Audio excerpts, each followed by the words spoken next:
Welcome. இப்போ நம்ம என்ன பார்க்க போகிறோன்னா மூன் எப்படி ஃபார்ம் ஆச்சு பார்க்க போகிறோம். ஃபஸ்ட்டு எர்த்து சன்னை ரிவால்வ் பண்ணிகிட்டு இருக்கும்போது எர்த்து பக்கத்தில் மார்ஸ் சைஸ் ஆப்ஜெக்ட் தீயா சொல்லி சன்னை ரொட்டேட் பண்ணிட்டு இருந்துச்சு. இப்போ என்ன ஆச்சுன்னா ஒரு நாள் அந்த தீயா பிளானட் எர்த்தில் போய் கிராஷ் ஆயிடுச்சு. இது எர்த்துக்கு ஒன்று ரிங்ஸ் ஃபார்ம் பண்ணுச்சு.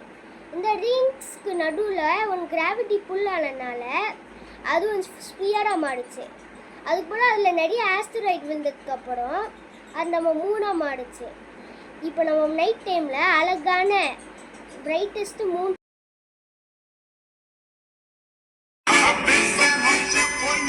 Say